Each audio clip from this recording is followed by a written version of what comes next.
Praise the Lord. प्रभु यीशु मसीह के मधुर नाम में आप सबका आज की आराधना में स्वागत है। आज के दिन के लिए सर्वशक्तिमान परमेश्वर पिता का धन्यवाद करते हैं। परमेश्वर का वचन कहता है आज का दिन यहोवा ने बनाया है कि हम सब इसमें आनंद मनाएं। हालेलुया। तो आज का दिन परमेश्वर को धन्यवाद देने का दिन, उसकी महिमा करने का दिन, उसके आशीषों को पाने का दिन मेरे और आपके लिए। Hallelujah, hallelujah. आइए सर्वशक्तिमान परमेश्वर की आराधना करें, उसके नाम को हम ऊंचा उठाएं। हालेलुया। तालियों के साथ, आनंद के साथ हम सब मिलकर परमेश्वर की आराधना करें।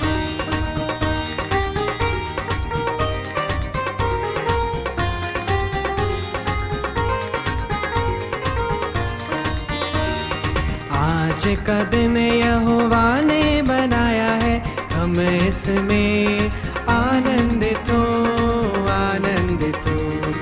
आज का दिन यहोवा ने बनाया है, हम इसमें आनंदित हो, आनंदित हो। प्रभु को महिमा मिले, चाहे हो मेरा अपमान। प्रभु को महिमा मिले, चाहे हो मेरा अपमान। वो बड़े मैं घटूं, रहे उसी का ध्यान। वो बड़े मैं घटूं, रहे उसी का ध्यान। आज का दिन यहोवा ने बनाया है, हम इसमें आनंदित हो, आनंदित हो।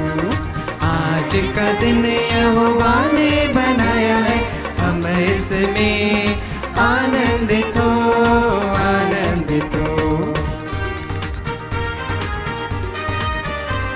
चाहे जहां भी हम रहें, अपने परमेश्वर को हम भागते रहें, उसकी महिमा हम करते रहें। आमीन। स्तुति प्रशंसा करे, क्यों ना कुछ होता रहे। स्तुति प्रशंसा करे, क्यों ना कुछ होता रहे। उसको हम बाते रहे, चाहे जहां भी रहे। उसको हम बाते रहे, चाहे जहां भी रहे। आज का दिन यहोवा ने बनाया है, हम इसमें आनंदित हो, आनंदित हो। आज का दिन यहोवा ने बनाया है, हम इसमें आनंदित हो, आनंदित हो।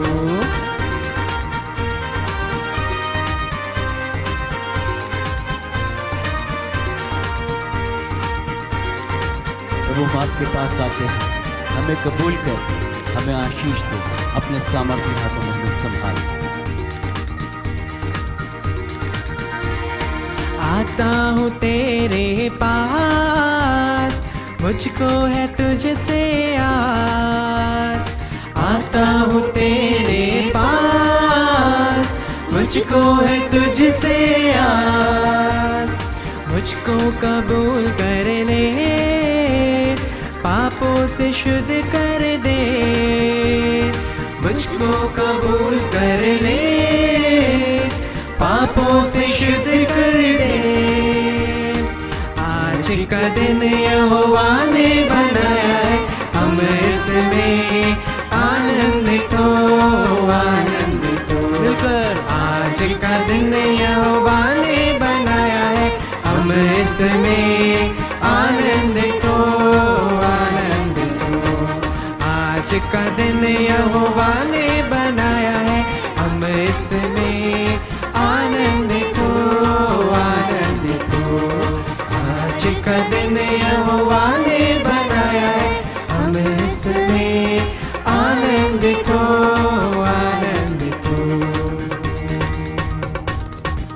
अपने हाथों को उठाया रखिए।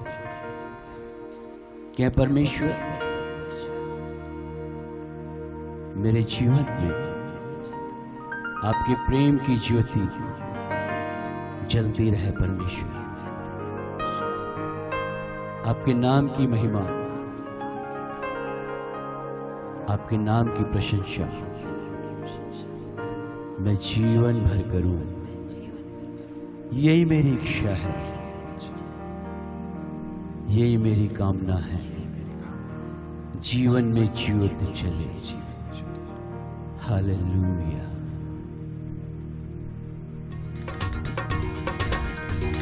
Yes Lord. आइए हम सब परमेश्वर से जीवन में ज्योति जले, जीवन ये ऐसा बने। जीवन में ज्योति जले, जीवन ये ऐसा बने। ज्योति में चल हम सके, दुआ है तुझसे यही। ज्योति में चल हम सके, दुआ है तुझसे यही।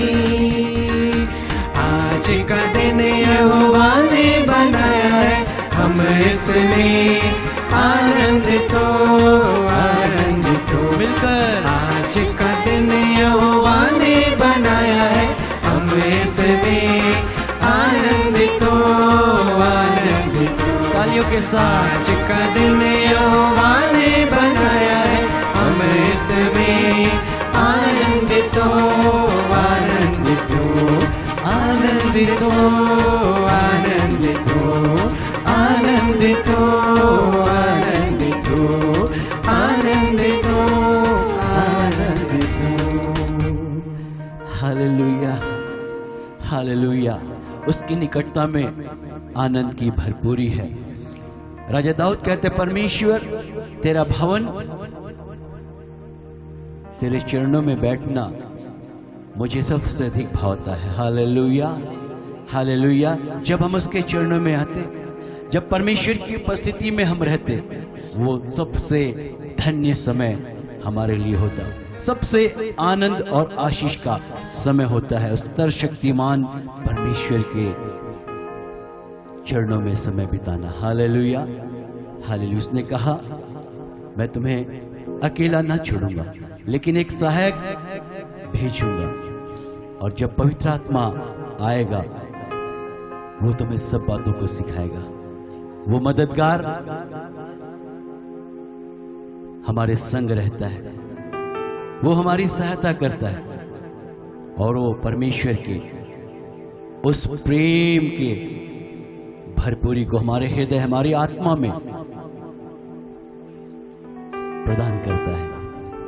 हालेलुया। छू गया है यीशु का वो लहू, जिसने मेरे जीवन को, मेरी सारी बातों को, मेरे सारी चीजों को बदल दिया। उस लहू के लिए मैं धन्यवाद करता हूँ। आइए यीशु के लहू के लिए धन्यवाद करें, उसकी आराधना करें, यीशु के नाम की महिमा करें। Yes Lord.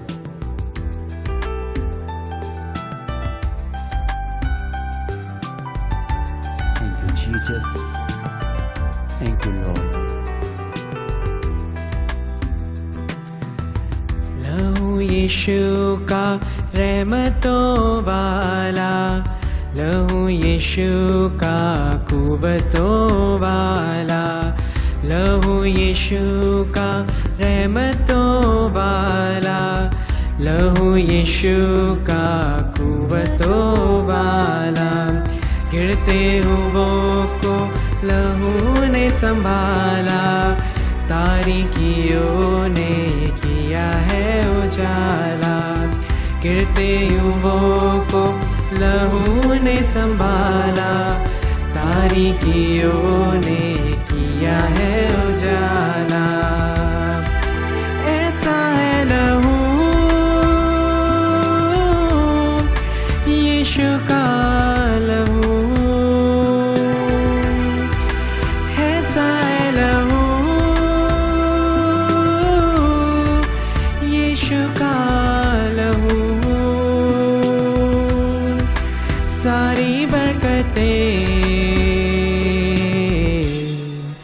देता है लहू, देता है लहू। रूहे खुदा का प्यार मिला है, यीशु का लहू मुझे छू गया है। रूहे खुदा का प्यार मिला है, यीशु का लहू मुझे छू गया है, छू गया है, छू गया है, छू गया है, छू गया है। यीशु का लहू गया मुझे छू, गया मुझे छू।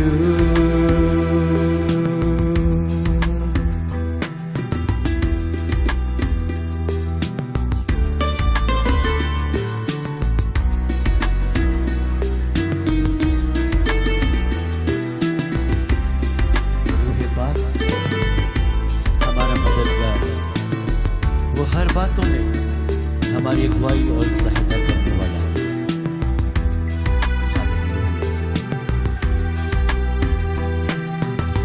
हमको मददगार यीशु से मिला है, मसा हमें पाक रूह से किया है।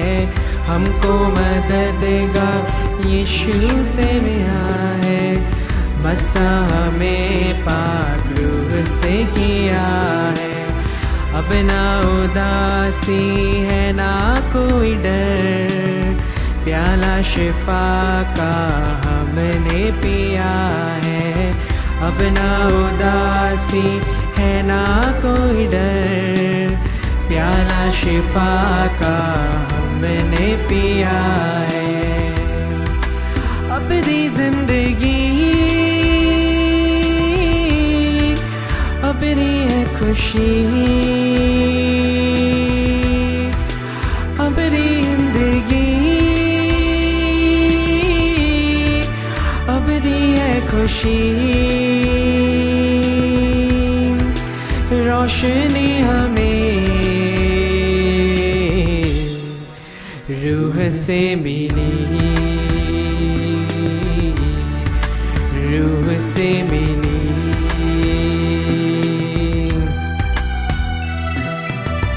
रूहे खुदा का प्यार मिला है, यीशु का लहू मुझे छू गया है।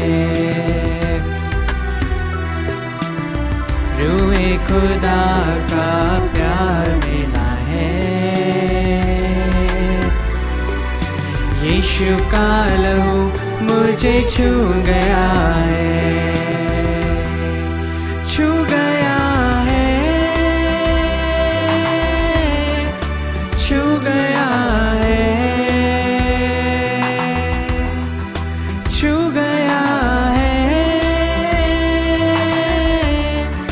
छू गया है। यीशु का लहू गया मुझे छू, गया मुझे छू, गया मुझे छू,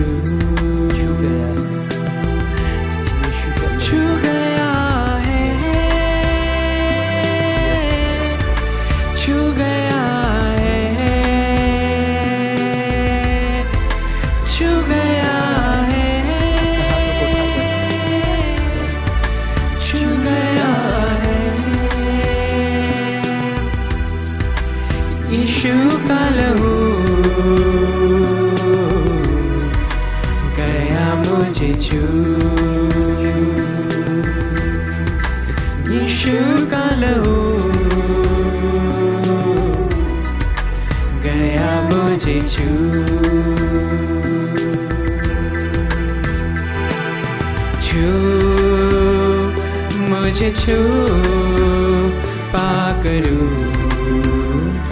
मुझे छू छू मुझे छू पाकरू मुझे छू छू मुझे छू पाकरू मुझे छू छू मुझे छू पाकरू मुझे छू छू मुझे छू पाकरू उसके सामर्थ्य को छू, आपके दिलों को छू, आपकी आत्मा को छू, आपके जीवन को छू। पवित्र आत्मा का स्पर्श आपके ऊपर, आपके जीवन पे, आपके हृदय इसी समय छू रहा है। मुझे छू छू मुझे छू पाकरू मुझे छू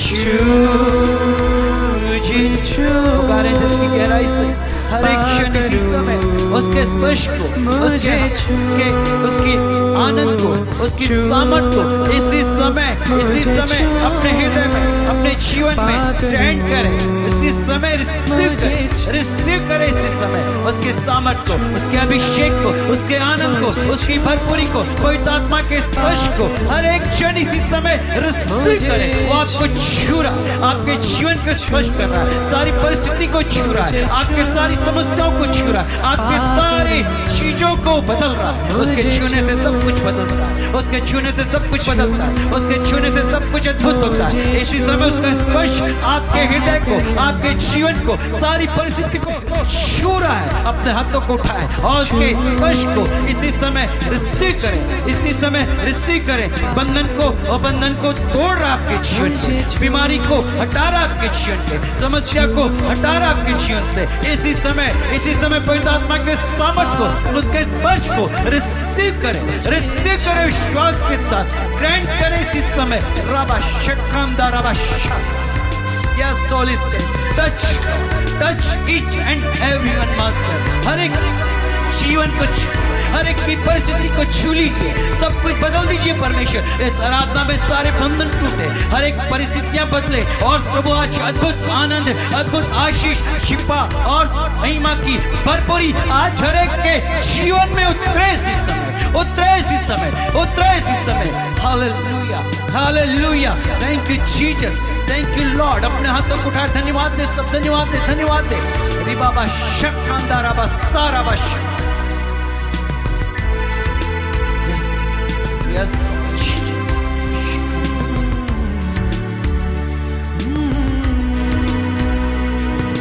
छू मुझे छू पाकरू मुझे छू छू मुझे छू अपने दिल में रख पाकरू मुझे छू मुझे छू पाकरू मुझे छू छू मुझे छू पाकरू मुझे छू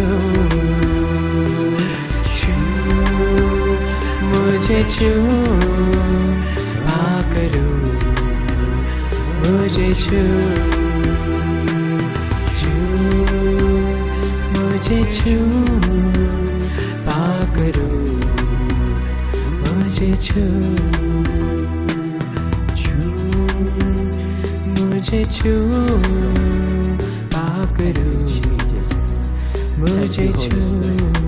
धन्यवाद पवित्र आत्मा, धन्यवाद पिता परमेश्वर। इस आराधना के मधुर समय के लिए हम धन्यवाद देते खुदा, आपके अद्भुत आनंद की भरपूरी के लिए, आपकी आशीषों के लिए, शिफा के लिए, बंधनों से आजादी के लिए, अद्भुत आनंद और शांति से परिपूर्ण करने के लिए धन्यवाद देते हैं। पवित्र आत्मा हम आपका धन्यवाद देते हैं। यीशु मसीह के नाम की महिमा करते हैं। पिता आपके चरणों में ये आराधना ग्रहणीय भी ठहरी। और प्रभु आज हर एक जो आराधना में सम्मिलित है प्रभु, हर एक के जीवन को प्रभु आपने अपने आशीषों से भर दिया है। हम आपका धन्यवाद देते हैं, सारा आदर गौरव महिमा आपको देते हैं। हमारे उद्धारकर्ता प्रभु यीशु मसीह के नाम में धन्यवाद के साथ मांगते हैं, आमीन।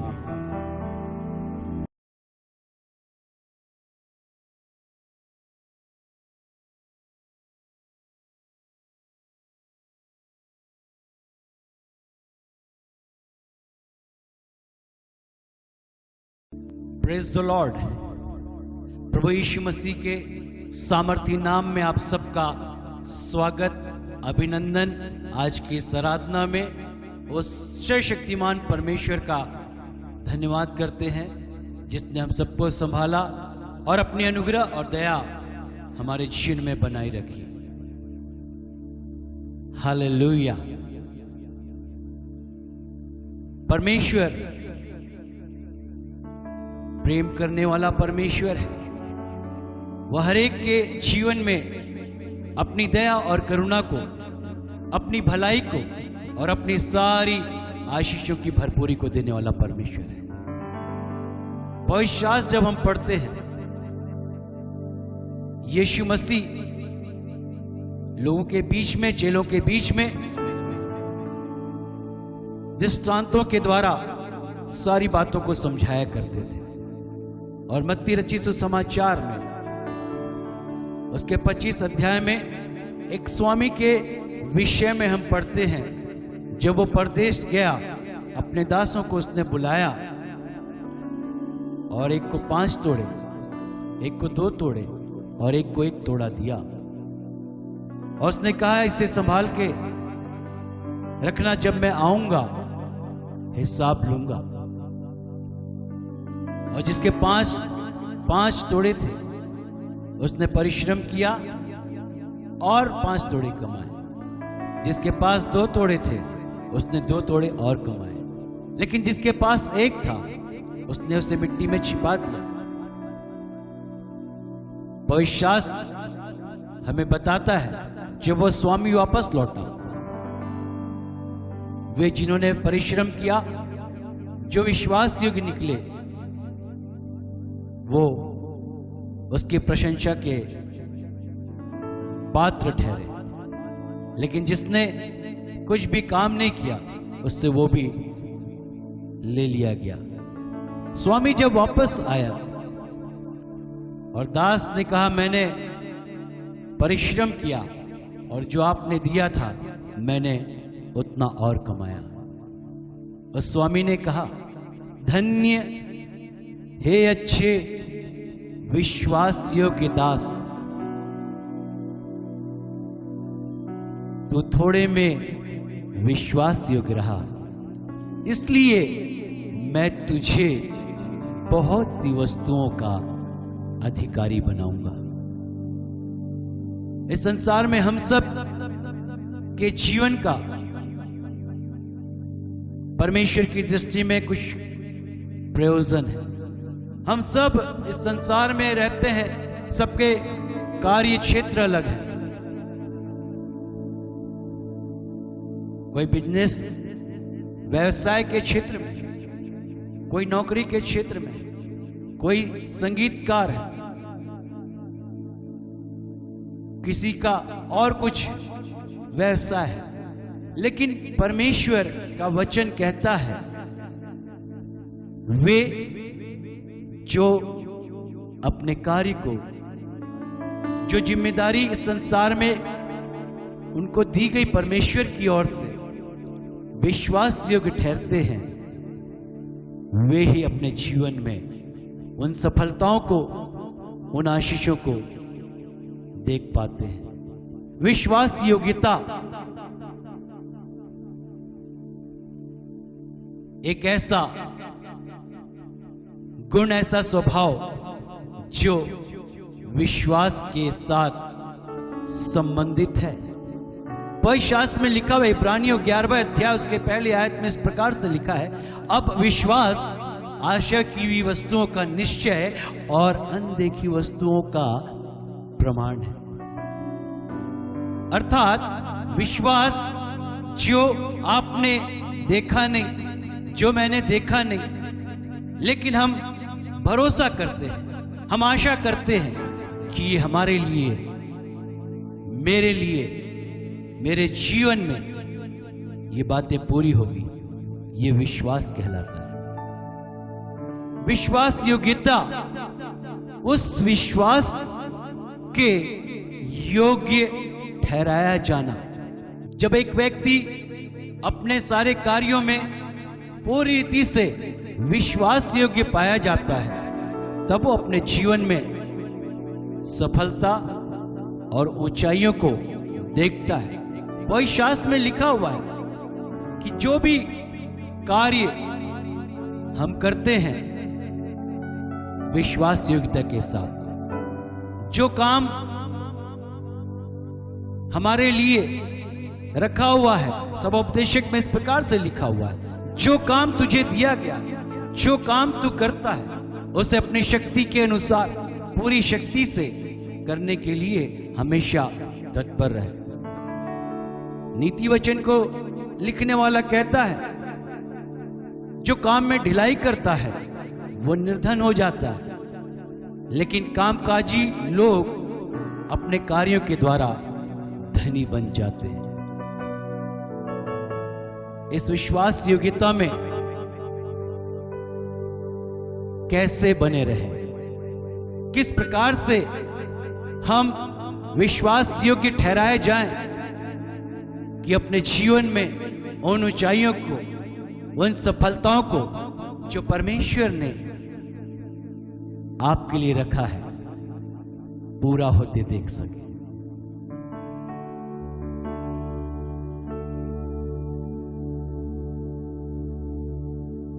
मन की शुद्धता, पवित्रता का जीवन, एक ऐसा जीवन, एक ऐसा हृदय जो शुद्ध है, जो पवित्र है। परमेश्वर का वचन कहता है, यदि परमेश्वर के दृष्टि में विश्वास योग्य ठहरना है, उसकी उपस्थिति, उसके प्रेजेंस, उसके संगति में बने रहने की जरूरत है।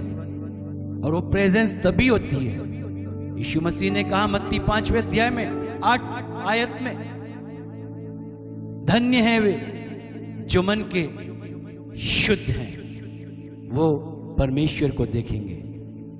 मन की शुद्धता, हृदय की पवित्रता ही परमेश्वर की संगति, परमेश्वर की उपस्थिति में एक व्यक्ति को लेकर जाती है कि वो अपने जीवन में विश्वास योग्यता को पूरा कर सके।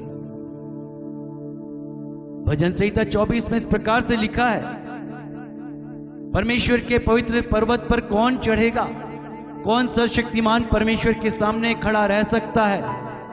इस प्रकार से लिखा हुआ है, जो मन का शुद्ध है, जिसके काम निर्दोष है, जिसने अपना मन व्यर्थ की बातों की ओर नहीं लगाया और जिसके मन में कोई कपट नहीं। शुद्धता, पवित्रता विश्वास योग्यता में बने रहने के लिए एक व्यक्ति के जीवन में बहुत जरूरी है। बुराइयों से भरा हुआ मन, कपट से भरा हुआ मन, ऐसा हृदय परमेश्वर को प्रसन्न नहीं करता।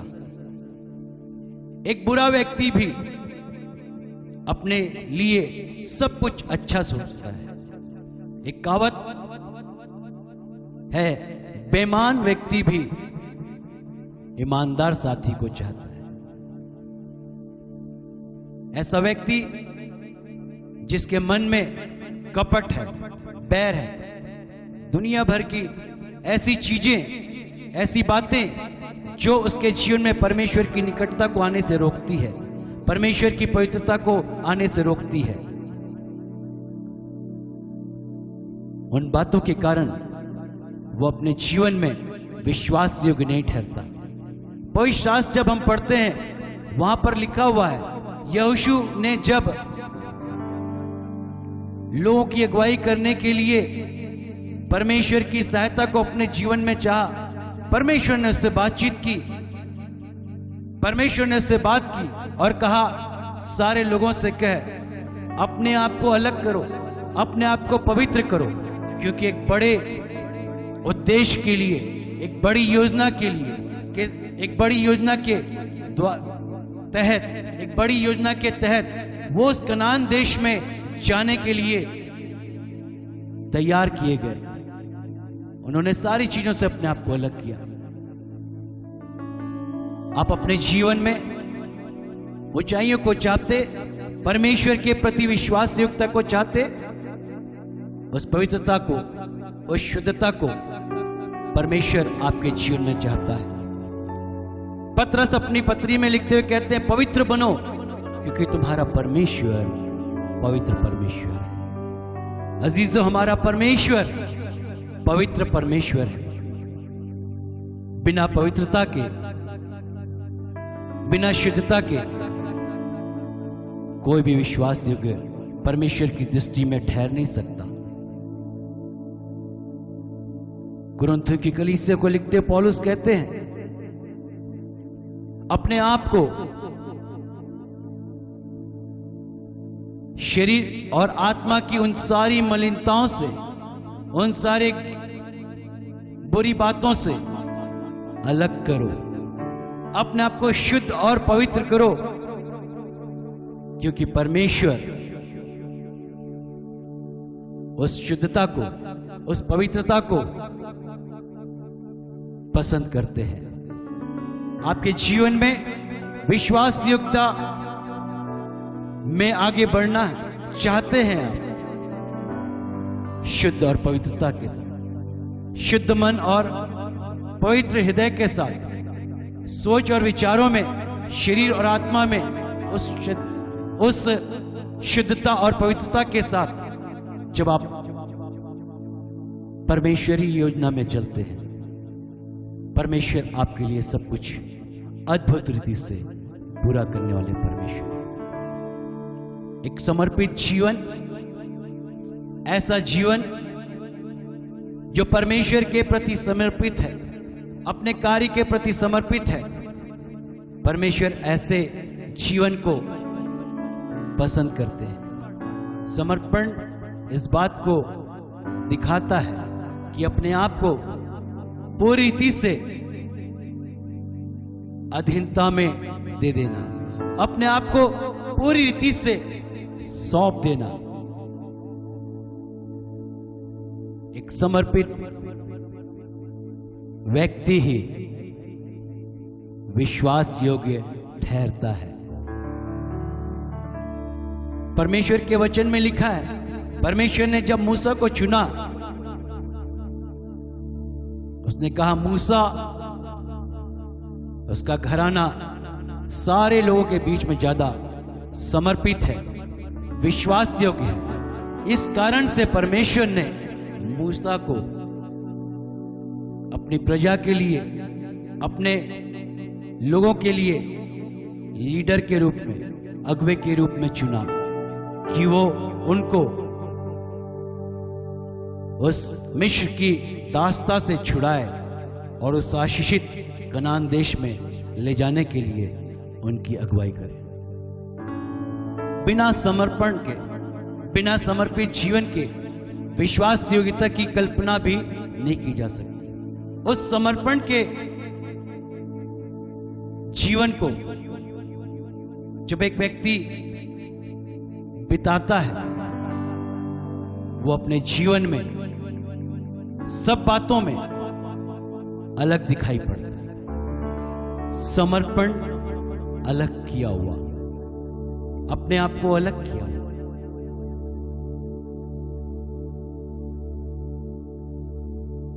सैमुएल जब छोटा बालक था, उसको परमेश्वर के भवन में उसकी माता ने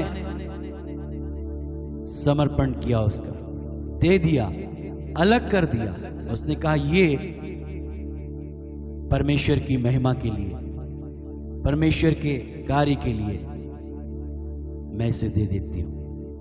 और वही सैमुअल जो छोटा बालक था, आगे चलकर सारे इजरायलियों के लिए एक नबी ठहरा, उनका अगुवा ठहरा।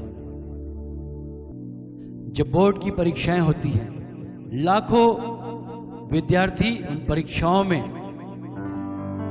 भाग लेते हैं, लेकिन जो विद्यार्थी उन परीक्षाओं में टॉपर बनता, टॉप करता है, और जब उससे पूछा जाता है कि आपने ये मुकाम हासिल किया, आपने पहला स्थान प्राप्त किया, इसके पीछे क्या रहस्य है? अक्सर ये बात सुनी जाती है। जब मेरे साथी बाहर घूम रहे होते थे, वो यहां वहां अपने समय को व्यतीत करते थे, मैं उस समय अपनी पढ़ाई में लगा रहता था। मैं निरंतर 12, 14, 16 घंटे प्रतिदिन पढ़ता था, क्योंकि मुझे ये मुकाम हासिल करना था। मैंने पूरी रीति से अपने आप को अपनी पढ़ाई के प्रति समर्पित कर दिया था, और आज उसका ये परिणाम, और आज उसका ये रिजल्ट है कि मैं टॉपर बन पाया। भविष्य शास्त्र में हम पढ़ते हैं, संत पौलुस कहते हैं कि वो योद्धा जो लड़ाई के लिए जाता है, अपने भर्ती करने वाले को प्रसन्न करता है, इसलिए वो संसार की बातों में अपने आप को नहीं फंसाता। वो अपने जीवन में उन बातों के लिए ही पूरी रीति से समर्पित होता है जिसके लिए वो बुलाया गया। आज उस समर्पण के द्वारा ही एक व्यक्ति अपने कार्य क्षेत्र में, अपनी सारी बातों में, सेवा के क्षेत्र में विश्वास योग्य ठहरता है। इस विश्वास योग्यता में यदि आप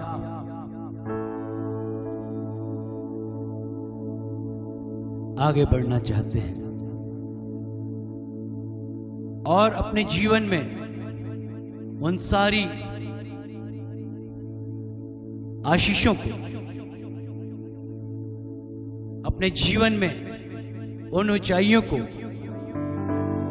देखना चाहते हैं जो परमेश्वर ने आपके लिए रखी हुई है, क्योंकि परमेश्वर का वचन कहता है वो आशीष देने वाला परमेश्वर है। वो पूंछ नहीं लेकिन सिर बनाने वाला परमेश्वर है। लेकिन विश्वास योग्यता एक व्यक्ति के जीवन में तब प्रकट होती है जब वो हर परिस्थिति में, हर समय में ईमानदार और आज्ञाकारी बना रहता है। ये बातें उसे परमेश्वर की उन सारी आशीषों को पूरा करने में, उन सारी आशीषों को अपने जीवन में पाने के लिए सहायता करती है। जब एक व्यक्ति की विश्वास योग्यता परखी जाती है, तब वो अपने जीवन में परमेश्वर की बड़ी आशीष को भी देखता है। परमेश्वर ने शाऊल को राजा होने के लिए चुना। लेकिन एक समय ऐसा आया जब शाऊल अपनी सारी बातों में ईमानदार बना नहीं रह सका। परमेश्वर की आज्ञा का उसने उल्लंघन किया, और जो परमेश्वर की दृष्टि में उचित नहीं था, वो सब बातें उसने अपने जीवन में की। और पवित्र शास्त्र में इस प्रकार से हम पढ़ते हैं कि परमेश्वर की नजर में शाऊल तुच्छ जाना गया, उसका राज्य ले लिया गया, और एक ऐसे व्यक्ति को जो परमेश्वर के मन के अनुसार, जिसका नाम दाऊद का अभिषेक राजा होने के लिए किया गया, और परमेश्वर ने उसे बड़ी आशीष भी दी। आप अपने कार्य के प्रति, अपने जिम्मेदारियों के प्रति जो आपको दिया जाता है, जो आपके पास है, जब ईमानदारी के साथ, चाहे वो छोटे कार्य हो चाहे बड़ी जिम्मेदारी हो, जब ईमानदारी के साथ उसको आप अपने जीवन में पूरा करते हैं, परमेश्वर की दृष्टि में आप विश्वास योग्य ठहरते हैं। स्वामी की दृष्टि में एक दास विश्वास योग्य ठहरता है। उस स्वामी ने कहा, तू थोड़े में सच्चा ठहरा, विश्वास योग्य ठहरा, इसलिए मैं तुझे बहुत सी वस्तुओं का अधिकारी बनाऊंगा। ईमानदारी परमेश्वर को भाती है। परमेश्वर ऐसे लोगों को पसंद करते हैं। जीवन के सारे क्षेत्रों में ऐसे लोग जो ईमानदार हैं, वे सब जगह प्रशंसा के पात्र। एक समय की बात है, किसी देश में एक राजा रहता था, और उसके शासन काल में बड़ी शांति, बड़ा आनंद, और सारी प्रजा खुशहाली से जीवन जीती थी। लेकिन उस राजा के कोई संतान नहीं थी, और जब राजा बूढ़ा हुआ, एक रात वो सोचने लगा कि सारे लोग सुखी हैं, बड़ी शांति और आनंद का माहौल है, लेकिन मेरे बाद इस देश का राजा कौन बनेगा? सारे देश को, शासन को कौन इसी रीति से अच्छे से चला सकता है? और दूसरी सुबह राजा ने मंत्री को बुलाया और उसे कहा, मैं चाहता हूं कि मेरे जीते जी मेरे बाद नए राजा का, जो देश के शासन को सही रीति से चला सके, प्रजा में खुशहाली और शांति को कायम रह सके, ऐसे व्यक्ति का राजा के रूप में चुनाव चाहता हूं। और उसने मंत्री को आदेश दिया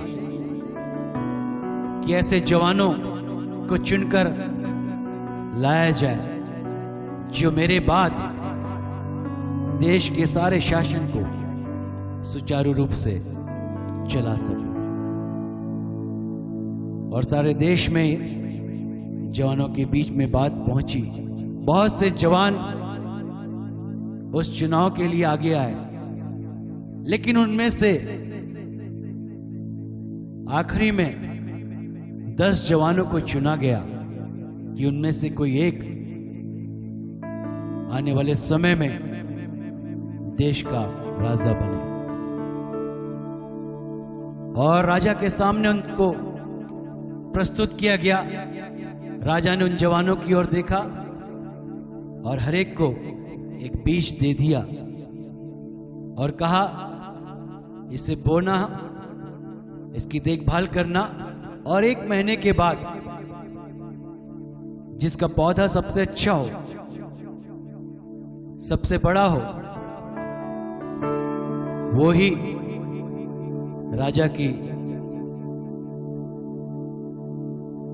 वो ही राज सिंहासन को प्राप्त करेगा। उन सारे 10 जवान को भेज दिया गया और वो उन बीजों को लेकर गमलों में लगाया, सींचना शुरू किया, देखभाल शुरू की, और 1 महीने के बाद नियत दिन में वो 10 के 10 जवान राजा के सामने उपस्थित किए गए और सब हंस रहे थे, सब मुस्कुरा रहे थे, केवल 1 जवान को छोड़कर। उनके गमलों में पौधे लगे हुए थे, कोई छोटा कोई बड़ा, लेकिन 1 जवान जो गमला लेकर आया उसमें कोई भी पौधा नहीं था और सब उसको देखकर हंस रहे थे, उसका मजाक भी उड़ा रहे थे। और राजा के सामने सब प्रस्तुत किए गए। राजा ने बारी बारी से सारे पौधों को देखा और जिसका पौधा सबसे बड़ा था, सारे दरबार के लोग यही सोच रहे थे कि जिसका पौधा सबसे बड़ा होगा, राजा की यही शर्त थी कि वो ही राज सिंहासन का अधिकारी होगा। राजा एक एक करके सारे पौधों को देखते चले गए और अंत में उस जवान के पास जिसके गमले में कोई पौधा नहीं था, उसकी ओर देखकर उससे पूछा, तुम्हारे गमले का पौधा कहाँ है? क्या तुमने परिश्रम नहीं किया? क्या तुमने कोई देखभाल नहीं की? उस जवान ने कहा कि राजा साहब, मैंने देखभाल की, सींचा इसे, धूप भी दिखाया, लेकिन पता नहीं क्यों कोई पौधा नहीं निकला। मैंने अपनी ओर से पूरी परिश्रम किया, मैंने अपनी ओर से पूरा परिश्रम किया, लेकिन कोई पौधा नहीं निकला। और सब हंसने लगे, ये सोचकर कि अब राजा निर्णय सुनाएंगे, उस व्यक्ति को, उस जवान को राज सिंहासन मिलने जा रहा है जिसका पौधा सबसे बड़ा है। राजा ने सारे दरबारियों की ओर देखा, सारे लोगों की ओर देखा और उन्होंने कहा, मेरे बाद इस देश का राजा ये जवान होगा। मंत्री और सारे दरबारी और सारे लोग सोचने लगे, क्या बात है, इसके गमले में कोई पौधा नहीं है, ये कैसे राजा बन सकता है? इसने तो शर्तों को पूरा नहीं किया।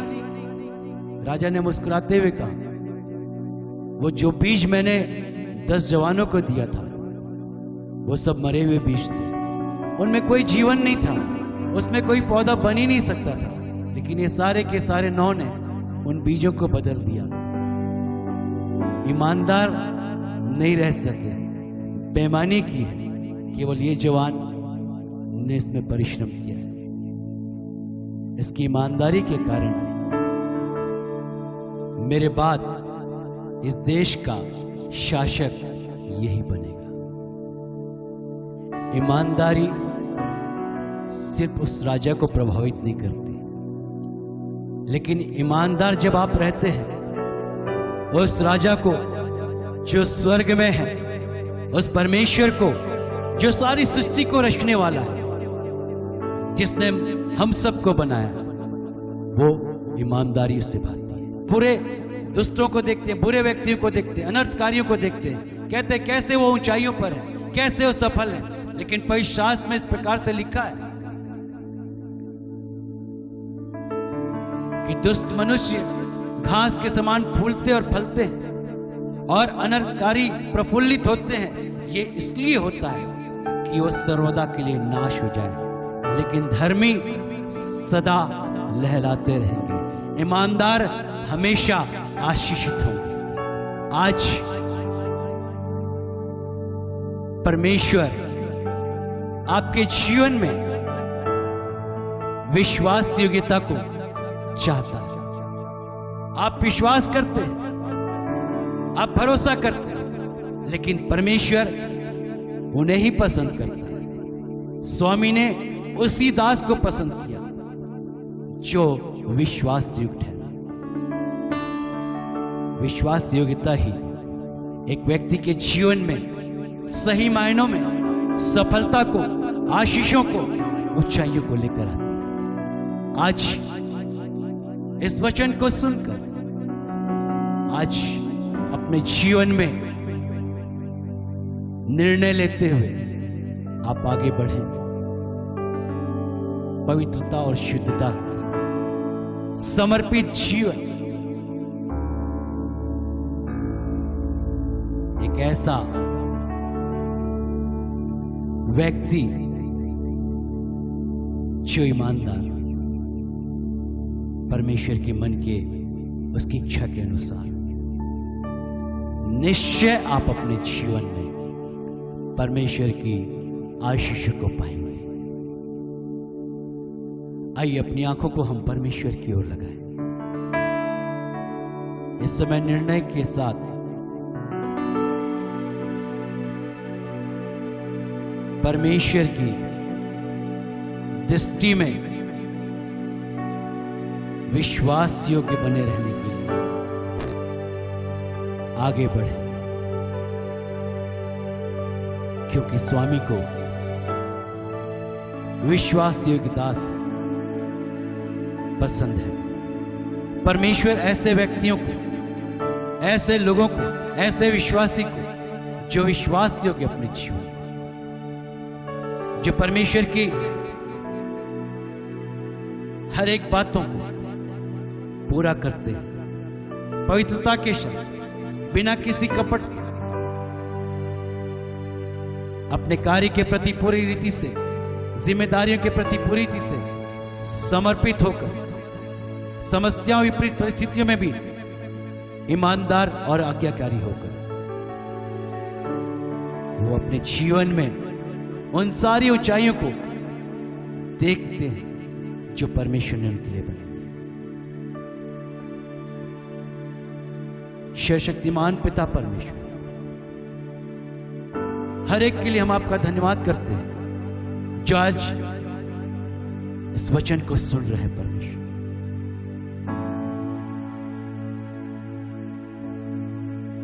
वह स्वामी जिसने उस दास को कहा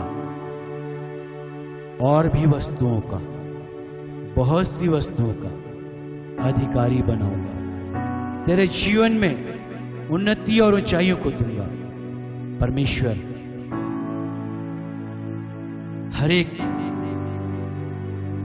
के लिए हम प्रार्थना करते हैं उसी विश्वास योग्यता में जो आप हमारे जीवनों में चाहते हैं, हर एक के जीवन में चाहते हैं, बढ़ने के लिए हर एक के जीवन में अपनी सहायता को प्रदान करें। अपनी जिम्मेदारियों को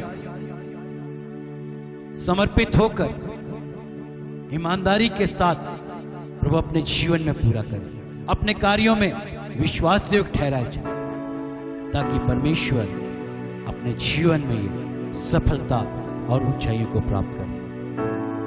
इस वचन को सुनने के और ग्रहण करने के द्वारा परमेश्वर ये अपने जीवन में उन सारी भलाइयों को देखने का, हर एक के जीवन को प्रभु, हर एक को आशीष दीजिए। सब पर आपकी करुणा, दया, अनुग्रह, भलाई बनी रहे।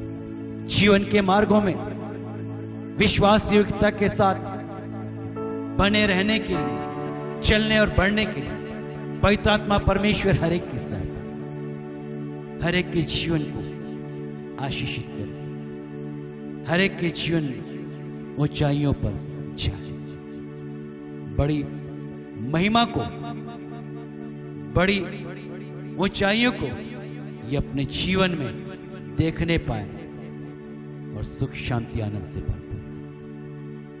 सारी महिमा हम आपको देते, सारा आदर आपको देते। प्रभु यीशु मसीह के सामर्थी नाम में हम धन्यवाद के साथ मांगते हैं। आमीन, आमीन, आमीन। परमेश्वर आप सबको आशीष दे। परमेश्वर आपकी सहायता करे कि वो विश्वास योग्यता जो आपके जीवन में ऊंचाई को लेकर आए, उसमें आप बने रहें, आगे बढ़ते रहें।